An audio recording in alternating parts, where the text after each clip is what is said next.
Hi hello guys, அனைவருக்கும் வணக்கம். So இன்றைக்கான நம்ம ஜிஎஸ் டாபிக் என்ன அப்படின்னா, ஹிஸ்ட்ரியிலேருந்து குப்தர்களை பற்றி நம்ம பார்க்க போகிறோம். இப்போ தான் நம்ம சேனல் நீங்கள் ஃபஸ்ட் டைம் பார்க்குறீங்க அப்படின்னா மறக்காமல் சப்ஸ்கிரைப் பண்ணிவிட்டு பக்கத்தில் இருக்க பெல் ஐக்கானில் ஆளுங்க நோட்டிஃபிகேஷன் கொடுங்க. அப்போ தான் நம்ம போடுற வீடியோ முன்னாடி நோட்டிஃபிகேஷனில் வந்துடும். ஸோ நம்ம நியூ சிலபஸ் வைஸ் ஜிஎஸ் நம்ம ரிவிஷன் பண்ணிகிட்ருக்கோம். ஸோ அதில் இன்றைக்கி ஹிஸ்ட்ரியில் 2வது டாப்பிக்கான குப்தர்களை பற்றி நம்ம பார்க்க போகிறோம். ஸோ லாஸ்ட் வீடியோவில் நம்ம சிந்து சமவெளி பற்றின full line by line questions நம்ம ஃபுல் ரிவிஷன்ஸும் பண்ணியிருப்போம். சரிங்களா? ஸோ நம்ம சொல்லியிருந்தோம் ஆல்ரெடி, நம்ம புக்ஸில் ஒவ்வொரு லெசன்ஸாக தேடி நீங்கள் ப்ரிப்பேர் பண்ணுறதுக்கு பதிலாக இந்த மாதிரி ஒன்லைனர் கொஷின்ஸ் நாங்கள் எல்லாத்தையும் கம்பைன் பண்ணி கொடுத்துருவோம். ஜஸ்ட் நீங்கள் இதை மட்டும் பார்த்தா போதும் அப்படின்னு நம்ம சொல்லியிருந்தோம். சரிங்களா? ஸோ அதனால் நியூவாக ப்ரிப்பேர் பண்ணுற ஸ்டூடெண்ட்டாக இருந்தீங்க அப்படின்னா, ஸோ நீங்கள் புக்ஸை ஃபுல்லாக உட்காந்து ரெஃபர் பண்ணுறதுக்கு பதிலாக இந்த மாதிரி ஒன்லைனர் ப்ரிப்பேர் பண்ணுங்கள். இல்லை நீங்கள் ஆல்ரெடி நம்ம ஸ்டாண்டர்ட் வைஸ் ஃபுல்லாக ரிவிஷன் பண்ணிட்டீங்க அப்படிங்கிற பட்சத்தில் நீங்கள் இதை ரிவிஷனுக்கு செகண்ட் டைம் ரிவிஷனுக்கு நீங்கள் யூஸ் பண்ணிக்கலாம். சரிங்களா? ஸோ நம்ம சிந்து சமவெளிங்கிறது இப்போ 6th 9th 11th ஸோ இந்த 3 ஸ்டாண்டர்டில் ப்ரிப்பேர் பண்ணால் தான் அந்த ஒரு டாபிக் படிக்க முடியும். ஸோ அதே மாதிரி குப்தர்கள் அப்படிங்கிறது 7th 11th 2 லெசன்ஸ் இருக்குது. ஸோ இந்த 2 லெசன்ஸை கவர் பண்ணிங்கன்னா தான் குப்தர்கள் அப்படிங்கிற டாப்பிக்கை நம்ம கவர் பண்ண முடியும். ஸோ இந்த 2 யூனிட்டையும் கம்பைன் பண்ணி தான் நம்ம இந்த ஒன்லைனர் கொடுத்துருக்கோம். ஸோ நியூவாக படிக்கிற ஸ்டூடெண்ட்டாக இருந்தீங்க அப்படின்னா உங்களுக்கு பிடிஎஃப் தேவைப்பட்டது, இந்த ஒன்லைனர் பிடிஎஃப் தேவைப்பட்டது அப்படிங்கிற பட்சத்தில் நாங்கள் மேலே வாட்ஸ்அப் நம்பர் கொடுத்துருக்கோம். நீங்கள் டெக்ஸ்ட் பண்ணி டீட்டெயில் கேட்டுக்கலாம். இப்போ ரொம்ப கம்மியான ப்ரைஸில் காம்போ ஆஃபர் மாதிரி நாங்கள் கொடுத்துட்ருக்கோம். ஜென்ரல் தமிழும் சரி, ஜிஎஸ் கரண்ட் அஃபேர்ஸ் எல்லாத்தையும் இன்க்ளூட் பண்ணி ரொம்ப கம்மியான ப்ரைஸில் ஆஃபர் கொடுத்துட்ருக்கோம்.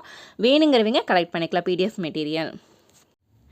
நம்ம ஆல்ரெடி சொல்லியிருந்தோம், சிந்து சமவெளி ஆகட்டும் குப்தர்கள் எல்லாமே ரொம்ப முக்கியமான டாபிக். இதுலேருந்து கண்டிப்பாக கொஷின்ஸ் இல்லாமல் இருக்காதுன்னு நம்ம சொல்லியிருந்தோம். சரிங்களா? ஸோ அதனால் இதில் இருக்கிற எல்லா கொஷின்ஸையும் எகெயின் நீங்கள் ரிவிஷன் பண்ணிக்கிட்டே இருக்கணும். இந்த ஆண்டுகள் ஆகட்டும், ஒவ்வொரு குப்தர்கள் கால வரிசைப்படுத்த சொல்லி கேட்பாங்க, இல்லைன்னா அவங்க ஆட்சி செய்த இடங்கள் அந்த மாதிரி கேட்பாங்க. சரிங்களா? ஸோ அதனால் நம்ம இம்பார்ட்டன்டாக இடையில சொல்லுவோம், அதெல்லாமே நோட் பண்ணி வச்சுக்கோங்க. குப்தர்கள் ஃபஸ்ட்டு அலகாபாத் கல்வெட்டு யாருடைய காலத்தை சார்ந்தது? அலகாபாத் தூண் கல்வெட்டு யாருடைய காலத்தை சார்ந்தது? சமுத்திரகுப்தர் அவர்களுடைய காலத்தை சேர்ந்தது. 2வது குப்தர் காலத்தை சேர்ந்த அறுவை சிகிச்சை செய்முறையை பற்றி விளக்கிய முதல் இந்தியர் யார்? சுஷ்ருதர். 3வது கேள்வி, பிதாரி தூண் கல்வெட்டு எந்த குப்தருடையது? பிதாரி தூண் கல்வெட்டு எந்த குப்தருடையது அப்படின்னா ஸ்கந்தகுப்தர் அவருடைய கல்வெட்டு. 4வது கேள்வி, மதுரா பாறை கல்வெட்டு யாருடைய காலத்தை சார்ந்தது? மதுரா பாறை கல்வெட்டு யாருடைய காலத்தை சார்ந்தது? 2ஆம் சந்திரகுப்தர் காலத்தை சேர்ந்தது. களிமண் முத்திரை பொறிப்பு புத்தர் காலத்தில் எங்கு கிடைத்தது? களிமண் முத்திரை பொறிப்பு புத்தர் காலத்தில் எங்கு கிடைத்தது அப்படின்னா நாலந்தா பல்கலைக்கழகத்தில் கிடைத்தது. ஸோ இப்போ ஃபஸ்ட்டு 4 கொஷின்ஸ் பாருங்கள். இப்போ அலகாபாத் தூண் கல்வெட்டு சமுத்திரகுப்தர் காலத்தை சேர்ந்தது. ஸோ செகண்ட் பிதாரி தூண் கல்வெட்டு ஸ்கந்தகுப்தர் காலத்தை சேர்ந்தது. மதுரா பாறை கல்வெட்டு 2ஆம் சந்திரகுப்தர் காலத்தை சேர்ந்தது. ஸோ இது ஒவ்வொரு தூண் கல்வெட்டு கொடுத்து அது யாருடைய காலத்தை சேர்ந்தது அப்படின்னு சொல்லிட்டு பொறுத்துகளை கூட கேட்குறக்கு வாய்ப்புகள் இருக்குது. அதனால் இந்த மாதிரி ஒன்றா கொடுக்குற கொஷின்ஸை இம்பார்ட்டண்ட்டாக சொல்கிறத நோட் பண்ணி வச்சுக்கோங்க. நியூவாக படிக்கிற ஸ்டூடெண்ட்டுக்கு நான் சொல்லிட்டு இருக்கோம். சரிங்களா? ஆல்ரெடி நீங்கள் படிச்சுட்டு இருக்கீங்க அப்படின்னா உங்களுக்கு தெரியும் எது இம்பார்ட்டன்ஸ்னு சொல்லி தெரியும். நியூவாக படிக்கிற ஸ்டூடெண்ட்டுக்கு தெரியாது. ஸோ அதனால் அவங்களுக்காக சொல்லிகிட்ருக்கேன். 6வது கேள்வி, சாஞ்சிப்பாறை கல்வெட்டு எந்த குப்தர் அரசர் காலத்தை சேர்ந்தது? ஆன்சர் 2ஆம் சந்திரகுப்தர். 7வது கேள்வி, விசாக தத்தரின் 2 நூல்கள் எது? ரொம்ப ரொம்ப முக்கியமான கேள்வி. விசாக தத்தரின் 2 நூல்கள் எதுனா தேவி சந்திரகுப்தம், முத்ரா ராட்சசம். தேவி சந்திரகுப்தம் மற்றும் முத்ரா ராட்சசம். 8வது கேள்வி, குப்த அரச வம்சத்தை நிறுவியவர் யார்? குப்த அரச வம்சத்தை நிறுவியவர் ஆன்சர் ஸ்ரீகுப்தர். 9வது கேள்வி, ஸ்ரீகுப்தருக்கு பின் ஆட்சி பொறுப்பை ஏற்ற அரசர் கடோட்கச்சர். ஃபர்ஸ்ட் குப்த அரச வம்சத்தையவே நிறுவியவர் யார் அப்படின்னா ஸ்ரீகுப்தர் தான். அவரோட ஆட்சி பொறுப்பு, அவருக்கு பின்னாடி ஆட்சி பொறுப்பை ஏற்ற அரசர் யாருன்னா கடோட்கச்சன் அவர்கள். 10வது கேள்வி, நாணயங்களில் இடம்பெற்ற முதல் குப்த அரசரின் வடிவம் யாருடையது? நாணயங்களில் முதல்ல ஒரு குப்த அரசரோட வடிவம் இருந்தது. ஸோ யார் அந்த குப்த அரசர் அப்படின்னா ஸ்ரீகுப்தர் அவர் தான். சரிங்களா? அவர் தான் அந்த அரச வம்சத்தையே நிறுவனார். ஸோ அதனால் அவருடைய உருவம் அவருடைய வடிவம் பொறிச்ச நாணயம் தான் ஃபஸ்ட்டு குப்த இதுலேயே வந்ததுன்னு சொல்லியிருக்காங்க. 11வது கேள்வி, கல்வெட்டுகளில் மகாராஜா என்று குறிப்பிடப்படும் 2 குப்த அரசர்கள் யார்? கல்வெட்டுகளில் மகாராஜா என்று குறிப்பிடப்படும் 2 குப்த அரசர்கள் ஸ்ரீகுப்தர் மற்றும் கடோட்கச்சன் அவர்கள். 12வது கேள்வி, லிச்சாவி அரச குடும்பத்தைச் சேர்ந்த குமாரதேவியை மணந்த குப்த அரசர் யார்? லிச்சாவி அரச குடும்பத்தைச் சேர்ந்த குமாரதேவியை மணந்த குப்த அரசர் யாருன்னா முதலாம் சந்திரகுப்தர். 13வது கேள்வி, 9 வட இந்திய சிற்றரசர்களை வென்ற குப்த அரசர் யாருன்னு கேட்டிருக்காங்க. 9 வட இந்திய சிற்றரசர்களை வென்ற குப்த அரசர் யார் அப்படின்னா முதலாம் சந்திரகுப்தர் அவர்கள். 14வது கேள்வி, லிச்சாவிக்கான சங்கம் அமைந்த பகுதி எது? ஆன்சர், கங்கை நதிக்கும் நேபாள நாட்டிற்கும் இடைப்பட்ட பகுதி. 15வது கேள்வி, குப்த அரச வம்சத்தில் தலை சிறந்த அரசர் யார்? குப்த அரச வம்சத்தின் தலை சிறந்த அரசர் முதலாம் சந்திரகுப்தர். 16வது கேள்வி, அலகாபாத் தூண் கல்வெட்டு யாருடைய காலத்தை சேர்ந்தது? ரொம்ப ரொம்ப முக்கியமான கேள்வி. ப்ரீவியஸில் அதிகமாக கேட்டுக்கிட்டே இருக்காங்க இந்த ஒரு கொஷின். அலகாபாத் தூண் கல்வெட்டு யாருடைய காலத்தை சேர்ந்தது? சமுத்திரகுப்தர் காலத்தை சேர்ந்தது. 17வது கேள்வி, பிரயாகை மெய்கீர்த்தி அதாவது பிரசஸ்தி அப்படின்னு சொல்லுவாங்க, கல்வெட்டில் இடம் பெற்றுள்ள வரிகள் யாருடையது? பிரயாகை மெய்கீர்த்தி அப்படிங்கிற கல்வெட்டில் இடம்பெற்றுள்ள வரிகள் யாருடைய வரிகள்னு கேட்டிருக்காங்க. ஆன்சர், ஹரிசேனர் அவர்களுடைய வரிகள். 18 பிரசஸ்தி அப்படிங்கிறத பொருள் என்ன அப்படின்னா ஒருவரை பாராட்டி புகழ்வது. பிரசஸ்தி அப்படின்னா என்ன? ஒருவரை பாராட்டி புகழ்வது. 19வது கேள்வி, பிரசஸ்தி என்பது எவ்வகை சொல்? பிரசஸ்தி அப்படிங்கிறது ஒரு சமஸ்கிருத சொல். 20வது கேள்வி, பல்லவ நாட்டு விஸ்வகோபனை தோற்கடித்த குப்த அரசர் யார்? பல்லவ நாட்டு விஷ்ணுகோபனை தோற்கடித்த குப்த அரசர் சமுத்திரகுப்தர். 21வது கேள்வி, தென்னிந்தியாவைச் சேர்ந்த 12 அரசர்களை கப்பம் கட்ட செய்த முதல் குப்த அரசர் யார்? ஆன்சர், சமுத்திரகுப்தர். தென்னிந்தியாவில் இருக்கிற 12 அரசர்களை கப்பம் கட்ட செய்த குப்த அரசர் யாருன்னா சமுத்திரகுப்தர் அவர்கள் தான். 22வது கேள்வி, குதிரைகளை பலியிடும் வேள்வி முறையை மீண்டும் நடைமுறைப்படுத்திய குப்த அரசரும் சமுத்திரகுப்தர் தான். இதெல்லாம் ரொம்ப ரொம்ப முக்கியமான கேள்வி. 23வது கேள்வி, சமுத்திரகுப்தரின் சமகால அரசர் யார்? சமுத்திரகுப்தரின் சமகால அரசர் ஆன்சர், இலங்கையைச் சேர்ந்த மேகவர்மன். இலங்கையைச் சேர்ந்த மேகவர்மன் அவர்கள். 24வது கேள்வி, விஷ்ணுவை வழிபட்ட குப்த அரசர் யார்?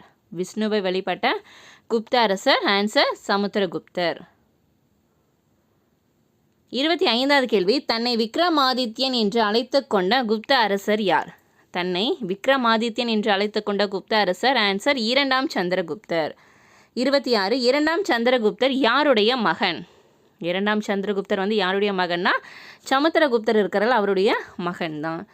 27வது கேள்வி, குதுமினாருக்கு அருகே உள்ள இரும்பு தூண் யாரால் உருவாக்கப்பட்டது? ஸோ ரொம்ப ரொம்ப முக்கியமான கேள்வி. யாரால்?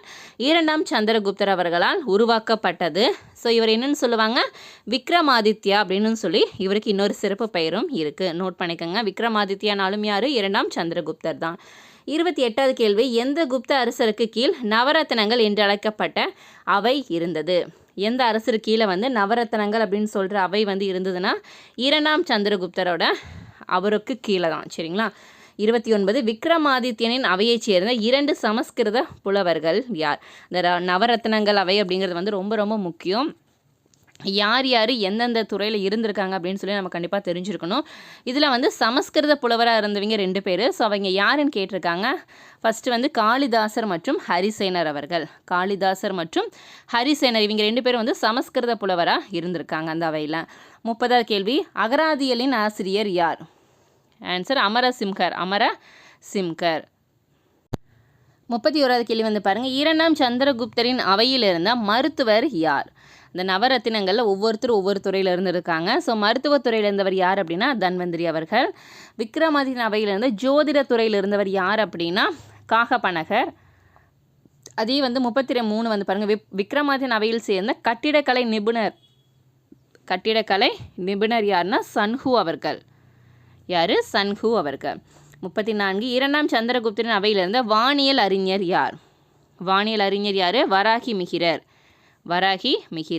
35வது கேள்வி, 2ஆம் சந்திரகுப்தரின் அவையிலிருந்த இலக்கண ஆசிரியர் மற்றும் சமஸ்கிருத புலவர் யார்? இலக்கண ஆசிரியர் மற்றும் சமஸ்கிருத புலவர் யார்னா வராச்சி அவர்கள். ஸோ இது பார்த்திங்க அப்படின்னா இந்த நவரத்னங்களை ஒரு டேப்லேஷன் மாதிரி கொடுத்துருப்பாங்க, அது கண்டிப்பாக படிக்கணும். உங்களுக்கு பொறுத்துக்களை கேட்டிருக்காங்க ப்ரீவியஸ் இயரில், யார் யார் எந்தெந்த துறையில் இருந்திருக்காங்க நவரத்னங்கள். இதில் நம்மளுக்கு பேர் வந்து மாற்றி மாற்றி கொடுத்தும் கூட தவறானது எது சரியானது எது அப்படின்னு கூட உங்களுக்கு கேட்கலாம். அதனால் யார் யார் எந்தெந்த துறையில் இருந்திருக்காங்க அப்படின்னு சொல்லிட்டு கண்டிப்பாக நீங்கள் தெரிஞ்சிருக்கணும். நம்ம ஆல்ரெடி சொல்லியிருந்தோம். ஸோ பிடிஎஃப் நோட்ஸ் வந்து கொடுத்துட்ருக்கோம். உங்களுக்கு லைன் பை லைன் கொஷின்ஸு, அதே மாதிரி உங்களுக்கு பாக்ஸ் கொஷின்ஸ் தனியாக, ஃபுல்லாக உங்களுக்கு ரிவிஷன் பண்ணுறதுக்கு தனியாக கொஷின் அண்ட் ஆன்சர்ஸ் எல்லாமே நம்ம கொடுத்துட்ருக்கோம். தமிழ், ஜிஎஸ், அதே இல்லாமல் கரண்ட் அஃபேர்ஸ் வந்து நம்ம லாஸ்ட் ஜனவரியிலேருந்து இந்த ஜனவரி வரைக்குமே நம்ம கொடுத்துட்ருக்கோம். சரிங்களா? ஸோ இந்த 1 இயர்க்கான கரண்ட் அஃபேர்ஸுமே உங்களுக்கு மந்த்லி கரண்ட் அஃபேர்ஸ் பிடிஎஃப் கொடுத்துட்ருக்கோம். உங்களுக்கு வேணுங்கிறவங்க மேலே நாங்கள் வாட்ஸ்அப் நம்பர் கொடுத்துருக்கோம்ல, நீங்கள் டெக்ஸ்ட் பண்ணி டீட்டெயில் வந்து கேட்டுக்கலாம். நம்ம ஆல்ரெடி சொல்லியிருந்தோம், இப்போ ஆஃபர் போயிட்டுருக்கு. ஸோ தமிழ், ஜிஎஸ் எல்லாமே சேர்ந்து ரொம்ப கம்மியான ப்ரைஸில் எல்லோரும் வாங்குற மாதிரி தான் நம்ம ஆஃபர் கொடுத்துட்ருக்கோம். வேணுங்கிறவங்க யூஸ் பண்ணிக்கோங்க. இன்னும் டைம் நிறையா இருக்குது. ஸோ நீங்கள் இப்போ வாங்கி ப்ரிப்பேர் பண்ணால் கூட நம்ம ஈஸியாக கம்ப்ளீட் பண்ணிடலாம். ஏன்னா உங்களுக்கு ஒன்லைனர் தானே, நம்ம புக்ஸை வச்சு ரெஃபர் பண்ணால் தான் வந்து டாபிக்ஸ் நிறையா இருக்கிற மாதிரி தெரியும். நீங்கள் இந்த மாதிரி ஒன்லைனராக பிடிஎஃப் நீங்கள் வாங்கி ப்ரிப்பேர் பண்ணும்போது உங்களுக்கு சீக்கிரம் டாப்பிக்கையும் வந்து நீங்கள் எக்ஸாம் டைமுக்குள்ளே வந்து நீங்கள் கவர் பண்ணிக்கலாம். 36வது கேள்வி, 2ஆம் சந்திரகுப்தரின் அவையில் இருந்த மாய வித்தக்காரர் யார்? மாய வித்தைக்காரர் வந்து விட்டல் பட்டர் அவர்கள். 37, 2ஆம் சந்திரகுப்தருக்கு வழங்கப்பட்ட பட்ட பெயர்கள் என்னென்ன? ரொம்ப ரொம்ப முக்கியமான கேள்வி. அவருக்கு என்னென்ன பட்ட பெயர்கள் இருந்தது அப்படின்னா, விக்ரமாதித்யர், நரேந்திர சந்திரர், சிம்மசந்திரர், நரேந்திர சிம்மர், விக்ரம தேவராஜர், தேவகுப்தர், தேவஸ்ரீ. சரிங்களா? ஸோ இதெல்லாமே 2ஆம் சந்திரகுப்தருக்கு வழங்கப்பட்ட பட்ட பெயர்கள். 38, 2ஆம் சந்திரகுப்தரை தொடர்ந்து அரியணை ஏறிய முதல் குப்த அரசர் யார்? 2ஆம் சந்திரகுப்தருக்கு அடுத்தது வந்து அரியணை ஏறிய குப்த அரசர் யார்? முதலாம் குமாரகுப்தர். அதே வந்து இது வந்து ரொம்ப முக்கியமான கேள்வி வந்து பாருங்க. 39, நாலந்தா பல்கலைக்கழகத்தை உருவாக்கியவர் யாருன்னா முதலாம் குமாரகுப்தர் அவர்கள் தான். சரிங்களா? ஸோ இவர் யார் அப்படின்னா நம்ம 2ஆம் சந்திரகுப்தர் அவர்களுடைய மகன் தான். சரிங்களா? 2ஆம் சந்திரகுப்தன் அவர்களுடைய மகன் தான் யார்? முதலாம் குமாரகுப்தர். சமுத்திரகுப்தருக்கு அப்புறம் வந்தவங்க தான் இவங்க எல்லாருமே. சரிங்களா? 41, 2ஆம் சந்திரகுப்தரின் ஆட்சி காலத்தில் வந்த பௌத்த துறவி யார்? ஆன்சர் சீன பயணி பாஹ்யான் அவர்கள். 42வது கேள்வி, கையா பாலடைந்து இருந்தது, கபிலவஸ்து காடாக இருந்தது, ஆனால் பாடலிபுத்திரத்தில் மக்கள் செல்வத்தோடும் செழிப்போடும் வாழ்ந்தனர் என்று யாருடைய குறிப்பில் குறிப்பிட்டுள்ளது? ஸோ எந்த குறிப்பில் இருந்தது அப்படின்னா பாஹ்யான் அவருடைய குறிப்புகளில் தான் இருந்தது. 43வது கேள்வி, குமாரகுப்தரை தொடர்ந்து அரச பதவியை ஏற்ற குப்தர் யார் அப்படின்னா ஸ்கந்தகுப்தர் அவர் தான். சரிங்களா? குமாரகுப்தருக்கு அடுத்தது அவருக்கு பின்னாடி வந்த அரசர் யாருன்னா ஸ்கந்தகுப்தர் அவர்கள். ஹீனர்களின் படையெடுப்பை வென்ற குப்த அரசர் யார் அப்படின்னா ஸ்கந்தகுப்தர் அவர்கள் தான். 45, மிகச்சிறந்த குப்த பேரரசர்களில் கடைசி பேரரசர் யார் அப்படின்னா பாலத்தியர். 46, முதலாம் நரசிம்மகுப்தர் என்று அழைக்கப்பட்ட குப்த அரசர் யார் அப்படின்னா பாலத்தியர் அவர்கள் தான். 47, மிகிரகுலருக்கு கப்பம் கட்டி வந்த குப்த அரசர் யார்? மிகிரகுலருக்கு கப்பம் கட்டி வந்த குப்த அரசர் வந்து யார் அப்படின்னா பாலத்தியர் அவர்கள் தான். ஸோ அதுதான் முதலாம் நரசிம்மகுப்தர் அவர்கள் தான். 48வது கேள்வி, குப்த பேரரசின் அங்கீகரிக்கப்பட்ட கடைசி அரசர் யார் அப்படின்னா விஷ்ணுகுப்தர். குப்த பேரரசு அங்கீகரிக்கப்பட்ட கடைசி அரசர் யார்? விஷ்ணுகுப்தர் அவர்கள் தான். 49, குப்த அரசர்கள் எவ்வகை கோட்பாட்டினை நடைமுறைப்படுத்தினர்? தெய்வீக கோட்பாடு, அரச கடவுளின் பிரதிநிதின்னு சொல்லுவாங்க. சரிங்களா? 50வது கேள்வி, குப்தர் காலத்தில் உயர் பதவியில் அமர்த்தப்பட்ட அதிகாரிகள் எவ்வாறு அழைக்கப்பட்டனர்?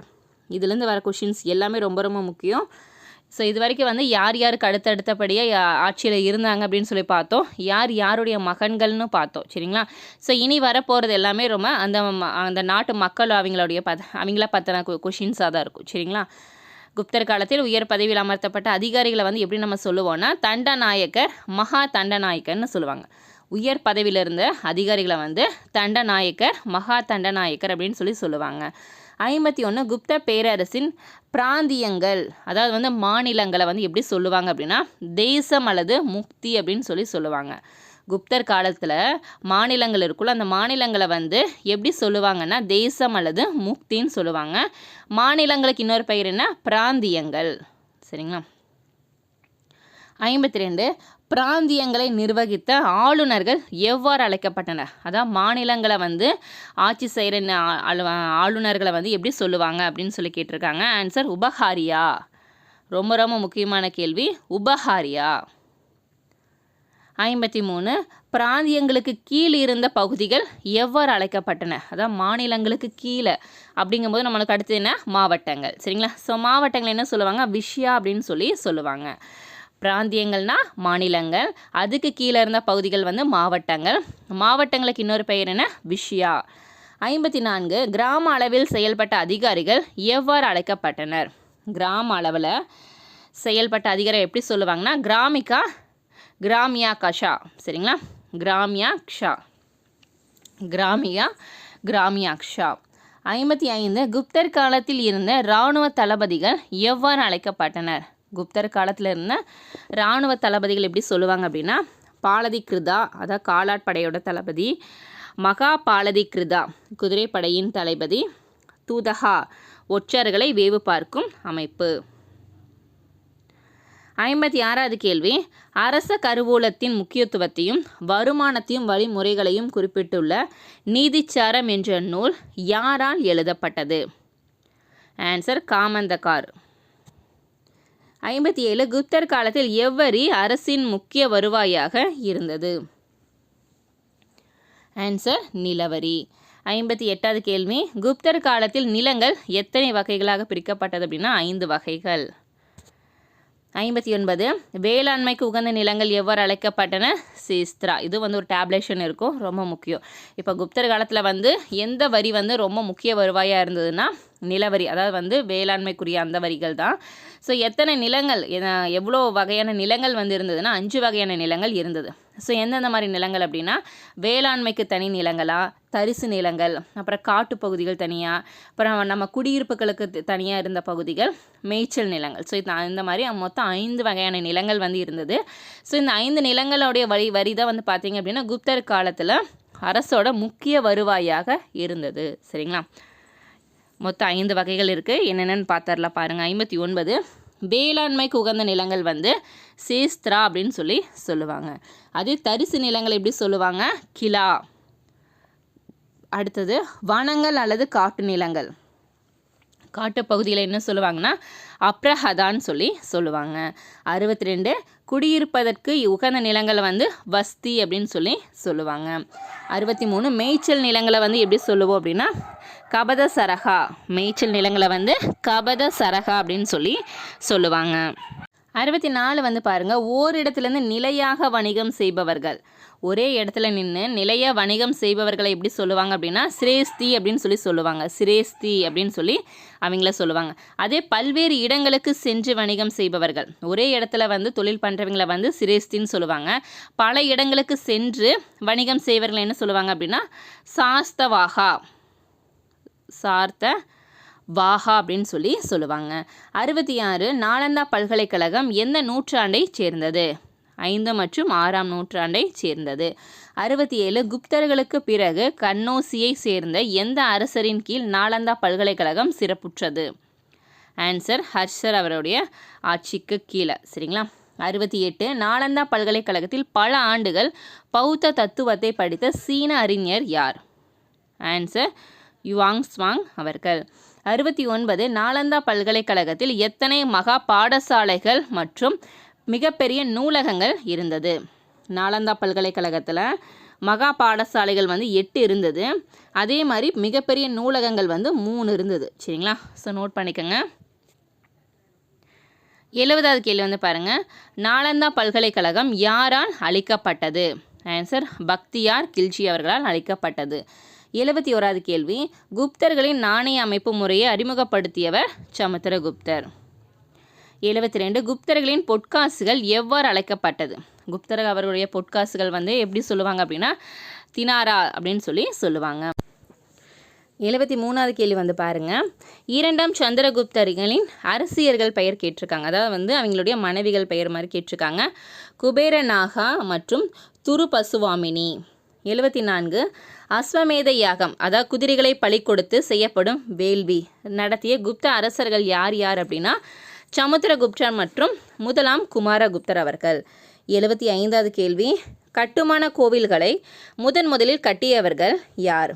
ஆன்சர் குப்தர்கள். 76வது கேள்வி வந்து பாருங்கள் நாலந்தா மற்றும் சுல்தான் கஞ்சியில் உள்ள புத்தர் சிலையின் உயரங்கள். ஆன்சர் 18 அடி மற்றும் 7.5 அடி.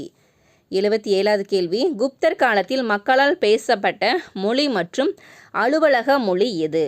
குப்தர் காலத்தில் மக்களால் பேசப்பட்ட மொழி மற்றும் அலுவலக மொழி எது அப்படின்னா பிராகிருதம் மற்றும் சமஸ்கிருதம். 78 அஷ்டத்யாயி என்று அழைக்கப்பட்ட நூலை எழுதியவர் யார்? அஷ்டத்யாயி என்று அழைக்கப்பட்ட நூலை எழுதியவர் பாணினி. 79 மகாபாஷ்யம் என்ற நூலை எழுதியவர் பதஞ்சலி அவர்கள். ஸோ இந்த நூலாசிரியர்கள் ரொம்ப முக்கியம். 80வது கேள்வி, வங்காளத்தைச் சேர்ந்த சந்திரோகோமியா என்னும் பௌத்த அறிஞர் எழுதிய இலக்கண நூல் எது? வங்காளத்தைச் சேர்ந்த சந்திரோகோமியா என்னும் பௌத்தறிஞர் எழுதிய நூல் சந்திர வியாக்கரணம். 81வது கேள்வி, காளிதாசர் இயற்றிய நாடக நூல்கள் எது? காளிதாசர் அவர்கள் இயற்றிய நாடக நூல் சாகுந்தலம், மாளவி காணி மித்திரம், விக்ரமோர்வசியம். சரிங்களா, விக்ரமோர்வசியம். 82 பாருங்கள், காளிதாசர் அவர்கள் இயற்றிய சிறப்புமிக்க நூல்கள் எது? அவங்களுடைய நாடகங்கள் முக்கியம், நூல்களும் முக்கியம். மேகதூதம், ரகுவம்சம், குமார சம்பவம், ரிது சம்ஹாரம். 83வது கேள்வி, சூரிய சந்திர கிரகணங்களுக்கான உண்மையான காரணங்களை விளக்கி சூரிய சித்தாந்தம் என்ற நூலை எழுதியவர் ஆரியப்பட்டர். அதாவது சூரிய கிரகணம் சந்திர கிரகணம் இருக்குல்ல, அதோட உண்மையான காரணங்களை அறிஞ்சு ஸோ அதுக்கு ஒரு சூரிய சித்தாந்தம் அப்படின்னு ஒரு பெயர் வச்சு ஒரு நூலில் எழுதினார். ஸோ யார் அவர்? ஆரியப்பட்டர் அவர்கள். 84 குப்தர் காலத்தைச் சேர்ந்த ஆயுர்வேதத்தில் சிறந்து விளங்கிய மருத்துவர் யார்? ஸோ மருத்துவர்னால என்ன சொல்லியிருந்தால் தன்வந்திரி அவர்கள். 85 நில பிரபுத்துவ துணைநிலை ஆட்சியாளர்கள் எவ்வாறு அழைக்கப்பட்டனர்? ஆன்சர் சமந்தா. 86 குப்த வம்சத்தின் கடைசி அரசர் யார்? விஷ்ணுகுப்தர். ஸோ இதெல்லாம் ரொம்ப ரொம்ப முக்கியமான கேள்வி. 87வது கேள்வி பாருங்கள், ரொம்ப ரொம்ப முக்கியமான கேள்வி. குப்தர் காலத்தில் எழுதப்பட்ட விலங்குகளுக்கான மருத்துவ நூல் எது? அது எழுதின ஆசிரியர் யாருன்னு கேட்டிருக்காங்க. சரிங்களா, ஸோ விலங்குகளுக்கான மருத்துவ நூல் இது ஹஸ்தாயுர் மற்றும் ஆசிரியர் வேதா அவர்கள். 88வது கேள்வி பாருங்கள், மருந்துகள் தயாரிக்கும் முறை பற்றி குறிப்பிடும் குப்தர் கால மருத்துவ நூல் எது? அதாவது மருத்துவ நூல் தனியாக, அந்த மருந்துகளை தயாரிக்கும் முறையை ஒரு நூலாக போட்டிருந்தாங்க குப்தர் காலத்தில். ஸோ அந்த மருத்துவ நூல் பெயர் என்னன்னு கேட்டிருக்காங்க. ஆன்சர் நவநனிதகம். 89 பிரம்மகுப்தரின் நூல்கள் எது? பிரம்மகுப்தரின் நூல்கள் என்னென்ன? ஆன்சர் பிரம்மஸ்புத சித்தாந்தா மற்றும் கண்டகாத்யகா. 90வது கேள்வி, மகாவிகாரா என்று அழைக்கப்படுவது எது? ஆன்சர் நாலந்தா. 91வது கேள்வி, 5ஆம் நூற்றாண்டிலிருந்து 1200 வரை புகழ்பெற்ற கல்வி சாலையாக விளங்கியது நாலந்தா பல்கலைக்கழகம் தான். பாதுகாக்கப்படும் உலகின் தொன்மையான சின்னம். நோட் பண்ணிக்கோங்க, நாலந்தா பல்கலைக்கழகம். 92 பக்தியார் கில்ஜியின் படைகளால் நாலந்தா சூறையாடப்பட்டு அழிக்கப்பட்ட வருடம் எந்த வருஷம்னா 1200. 93வது கேள்வி, நாலந்தா பல்கலைக்கழகத்தின் அகழாய்வு ஆரம்பிக்கப்பட்ட வருடம். நாலந்தா பல்கலைக்கழகத்தின் அகழாய்வு ஆரம்பிக்கப்பட்ட வருடம் 1915. 94 சுழியம் பதின்ம இலக்கு முறை யாருடைய காலத்தில் கண்டுபிடிக்கப்பட்டது? ஆன்சர் குப்தர் காலத்தில். 95வது கேள்வி, சூரிய சித்தாந்தம் என்ற நூலை எழுதியவர் ஆரியப்பட்டர். சூரிய சித்தாந்தம் அப்படிங்கிறது எதை பற்றின நூல்? சூரிய கிரகணம் சந்திர கிரகணம் ரெண்டை பற்றி உண்மையான கருத்துக்களை ஆராய்ந்து எழுதப்பட்ட நூல் தான் இது சூரிய சித்தாந்தம். ஸோ எல்லாமே டீட்டெயிலாக நோட் பண்ணிக்கோங்க, எப்படி வேணால் கொஷின்ஸ் உங்களுக்கு கேட்பாங்க.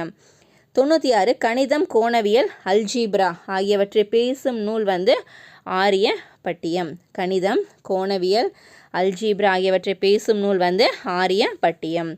அடுத்து 97 பிரஹத் சம்ஹிதா என்ற நூலை எழுதியவர் வராகி மிகிரர். 98 குப்தர் காலத்தில் எவ்வகை பாணியிலான கலைகள் வளர்ந்தது?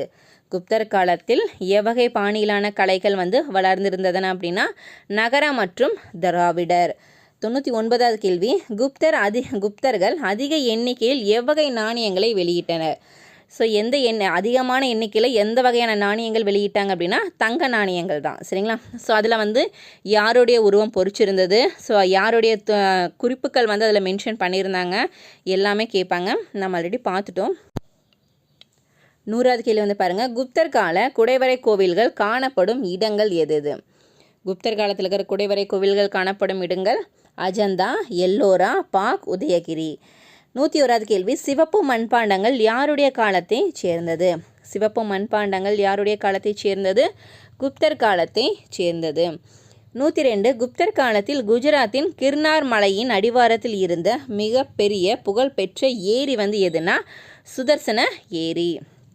103, குப்தர் காலத்தில் பாசனத்திற்கு உதவிய பந்தியா, கரா என்ற இரு வகை அணைக்கரை வந்து பற்றி குறிப்பிடும் நூல் வந்து நாரத ஸ்மிருதி. 104வது கேள்வி, கிராமத்தினர் மீது குறிப்பிட்ட கால இடைவெளியில் விதிக்கப்படும் ஒரு வரி வந்து அதை பேர் என்னன்னு கேட்டிருக்காங்க. ஆன்சர் கராவரி. நம்ம இதுக்கு முன்னாடியே பார்த்துருந்தோம். ஸோ எது வந்து இவங்களுக்கு வருவாய் ஈட்டி தருது அப்படின்னா நிலவரி தான். எந்தெந்த நிலங்களுக்கு வந்து எந்த மாதிரிலாம் வருவாய் வாங்குறாங்க அப்படிங்கிறத இந்த மாதிரி கொஷின்ஸ் இனி வரும். சரிங்களா?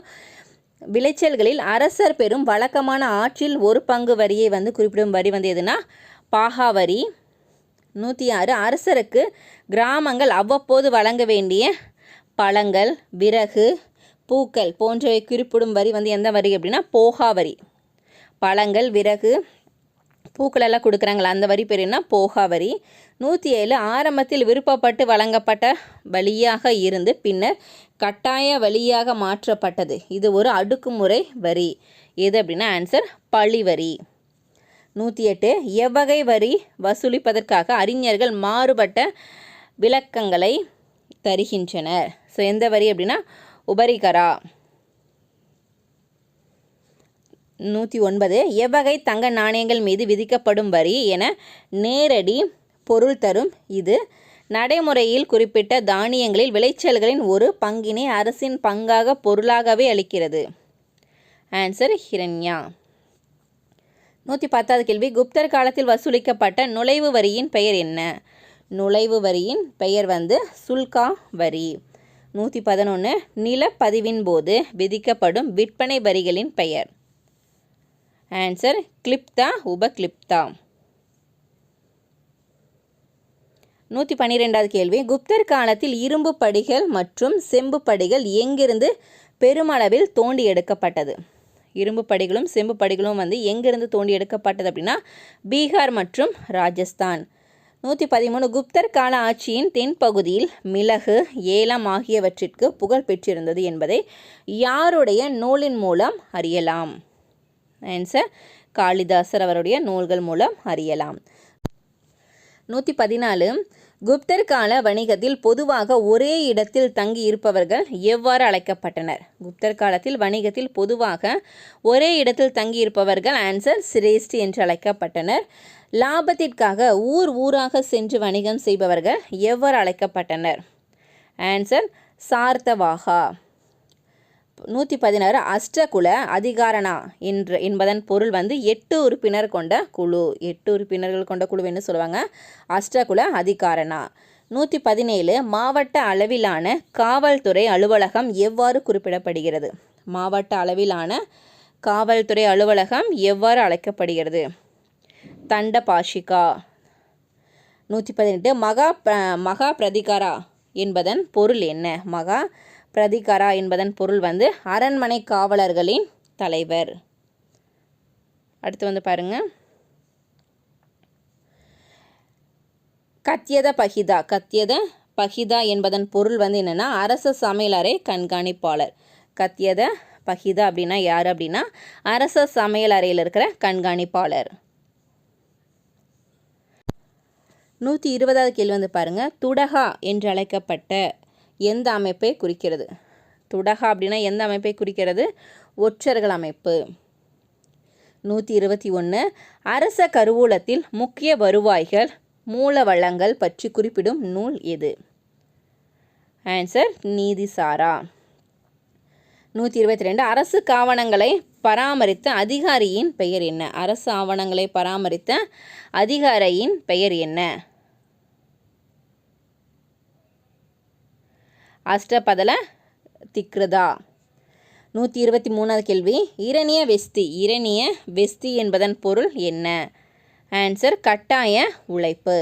124 எந்த செப்பேடு அரசர் தான் நிலத்தின் ஒரே உரிமையாளர் என்று காட்டுகிறது? எந்த செப்பேடு அரசர் தான் ஒரு நிலத்தின் ஒரே உரிமையாளர் என்று காட்டுகிறது அப்படின்னா பகார்பூர் செப்பேடு. பகார்பூர் செப்பேடு பார்த்தீங்க அப்படின்னா அரசர் தான் நிலத்தோட ஒரே உரிமையாளர் அப்படின்னு சொல்லுது. சரிங்களா? 125 மாவட்டத்தின் நில பரிமாற்றம் தொடர்பான ஆவணங்களை அனைத்தையும் பாதுகாத்த அதிகாரி என்ன சொல்லுவாங்கன்னா உஸ்தபாலா அப்படின்னு சொல்லுவாங்க. 126 பயிரிடக்கூடிய நிலத்தின் பெயர் என்ன? பயிரிடப்பட நிலம் அப்படிங்கிறது வேளாண்மை நிலம் தான். ஸோ என்ன சொல்லுவாங்க? சேஸ்திரா அப்படின்னு சொல்லுவாங்க. தரிசு நிலத்தை எப்படி சொல்லுவாங்க? கிலா. அப்ரஹதா அப்படின்னா என்ன? காடு அல்லது தரிசு நிலம். நிரந்தரமான அறக்கட்டளை அப்படிங்கிறது என்ன அப்படின்னா பெற்றவர் அதிலிருந்து வரும் வருவாயை பயன்படுத்தி கொள்ளலாம். இது எவ்வகை நிலக்குத்தகைக்கு நிவிதர்ம அக்ஷயானான்னு சொல்லுவாங்க. சரிங்களா? 130வது கேள்வி, அறக்கட்டளை போன்ற அமைப்பின் மூலம் நில மானியம் பெறும் முறை நிவிதர்மா. அதான் அறக்கட்டளை போன்ற அமைப்போட மூலம் நில மானியம் வாங்குற முறை என்ன சொல்லுவாங்கன்னா நிவிதர்மா அப்படின்னு சொல்லுவாங்க. அடுத்து பாருங்கள் 131 வருவாயை பயன்படுத்தி கொள்ளலாம், ஆனால் அதை பிறருக்கு தானம் செய்ய முடியாது, நிர்வாக உரிமையும் இல்லை என எவ்வகை நிலக்குத்தகை சொல்லுது அப்படின்னா அப்ரதா தர்மா. 132வது கேள்வி பாருங்கள், தரிசு நிலத்தை முதலாக சாகுபடி நிலமாக மாற்றுபவருக்கு தரப்படும் உரிமை இந்த நிலத்திற்கு குத்தகையிலிருந்து விலக்கு அளிக்கப்பட்டது. இது எவ்வகை நிலக்குத்தகைனா பூமி சித்ராயனா. 133வது கேள்வி, குப்தர் காலத்தில் நிலக்கொடைகள் எத்தனை வகைப்படும்? நிலக்கொடைகள் மொத்தம் 3 வகைப்படும். 134 பிராமணருக்கு தரப்படும் நிரந்தரமான பரம்பரையாக வரக்கூடிய நிலமானியம் இதற்கு வரி கிடையாது. இதன் பெயர் என்ன? அக்ரஹார மானியம். 135வது கேள்வி, கோவில் மரமத்து வழிபாடு ஆகிய பணிகளுக்காக பிராமணர்கள் வணிகர்கள் ஆகியோருக்கு அளிக்கப்படும் மானியம் இது. அதாவது கோவில் மரமத்து வழிபாடு எல்லாம் அந்த பணிகளுக்காக பிராமணர்கள் மற்றும் வணிகர்களுக்காக அளிக்கப்படும் மானியம் தேவகிரகார மானியம்.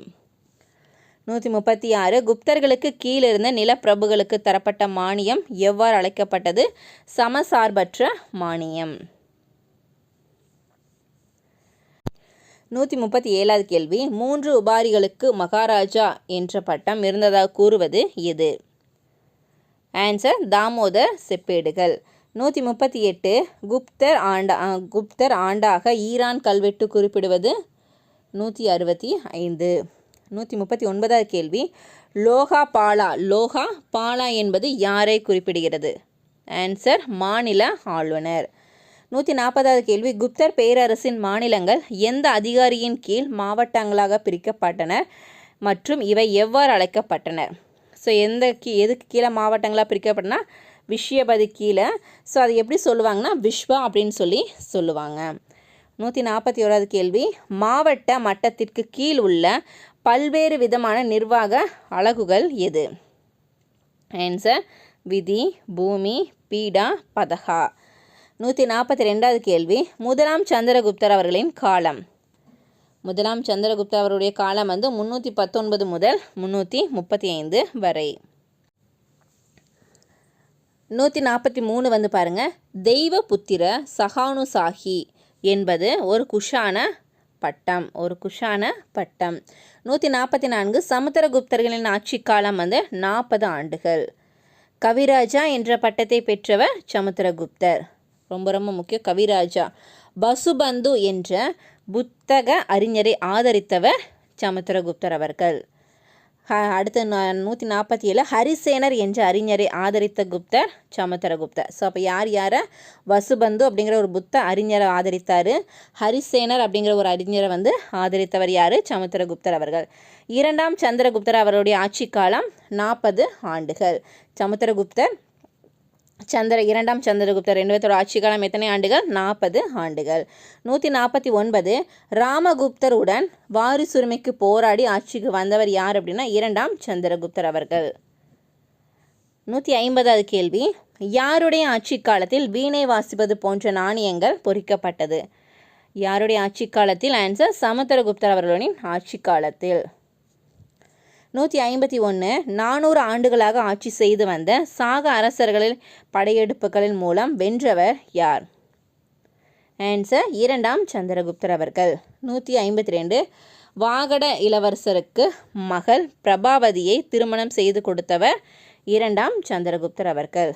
153, விக்ரமரன், தேவகுப்தன் ஆகிய பெயர்கள் யாரை குறிக்கும்? 2ஆம் சந்திரகுப்தர். 2ஆம் சந்திரகுப்தர்களுக்கு நிறைய பட்ட பெயர்கள் இருக்குது, எல்லாமே தெரிஞ்சுக்கணும். ஸோ அடுத்த 154, நீதிசாரம் அதாவது தர்மசாஸ்திரம் யாரால் எழுதப்பட்டது? ஆன்சர் காமந்தகார். ஸோ லாஸ்ட் ஒன் 155, மெகாரோலி இரும்புத்தூண் கல்வெட்டு யாருடைய சாதனையை குறிக்கிறது? மெகாரோலி இரும்புத்தூண் கல்வெட்டு யாருடைய சாதனையை குறிக்கிறது? ஆன்சர் 1ஆம் சந்திரகுப்தர் அவருடைய சாதனைகளை குறிக்கிறது. ஸோ நம்ம இப்போ குப்தர்களை பற்றி பார்க்கும்போது தெரிஞ்சிருக்கோம். ஸோ எந்த மாதிரி கொஷின்ஸ் கேட்பாங்க? குப்தர்களை பற்றி கேட்பாங்க. குப்தர் அவருடைய அடுத்தடுத்து யார் யார் ஆட்சிக்கு வந்தாங்கன்னு கேட்பாங்க. ஸோ யார் யார் படைகளை வென்றிருக்காங்கன்னு கேட்பாங்க. அடுத்தது வந்து எந்த மாதிரி மானியங்களை வந்து கொடுத்துட்டு இருந்தாங்க, எந்த மாதிரி வரிகள் கொடுத்துட்டு இருந்தாங்க, எது வந்து முதன்மையாக வரியாக இருந்தது. அதுக்கு அடுத்தது வந்து பார்த்திங்கன்னா மக்கள் வந்து வசித்த இடங்கள் எது எது, அதுகளுக்கு வழங்கப்படும் வரிகள் எந்த மாதிரியெல்லாம் வரிகள், அந்த ஒவ்வொரு மாவட்டங்களுக்கு என்னென்ன பெயர்கள் வந்து இருந்தது. ஸோ இவ்வளோ தான் இந்த குப்தர்களை பற்றின படிக்கும்போது நம்ம இதை மட்டும் ஃபுல்லாக ப்ரிப்பேர் பண்ணால் போது கண்டிப்பாக இதுலேருந்து கொஷின்ஸ் வந்து வந்துடும். ஸோ நம்ம லாஸ்ட் கிளாஸ்லேயே சிந்து சமவெளி பார்த்துட்டோம். ஸோ இன்றைக்கி வந்து குப்தர்களை பற்றி பார்த்துட்டோம். சரிங்களா? ஸோ நாளைக்கு வந்து எதை பற்றி பார்க்க போகிறோம் அப்படின்னா எக்கனாமிக்லேருந்து ஒரு டாபிக் பார்க்கலாம். சரிங்களா? ஸோ கண்டினியூவாக வந்து ஹிஸ்ட்ரி, எக்கனாமிக் பாடிட்டையும் ஒவ்வொரு டாப்பிக்லேருந்து சிலபஸ் வைஸ் ஒவ்வொரு டாப்பிக்கோட ஒன்லைனர் நம்ம பார்க்க போகிறோம். உங்களுக்கு இந்த ஒன்லைனர் வந்து தேவைப்பட்டது அப்படின்னா மேலே வாட்ஸ்அப் நம்பர் நாங்கள் கொடுத்துருக்கோம், நீங்கள் டெக்ஸ்ட் பண்ணி டீட்டெயில் வந்து கேட்டுக்கலாம். இப்போ கம்மியான ப்ரைஸில் ஆஃபர் கொடுத்துட்ருக்கோம். எல்லாருமே வாங்கி பயனடைகிற மாதிரி தான் நம்ம ஆஃபர் கொடுத்துட்ருக்கோம். சரிங்களா? ஸோ யூஸ் பண்ணிக்கோங்க. ஓகே ஃப்ரெண்ட்ஸ், இந்த வீடியோ உங்களுக்கு பிடிச்சினா மறக்காமல் லைக் பண்ணுங்கள், சப்ஸ்கிரைப் பண்ணுங்கள், உங்களுக்கு ஃப்ரெண்ட்ஸுக்கு ஷேர் பண்ணுங்கள். தேங்க்யூ.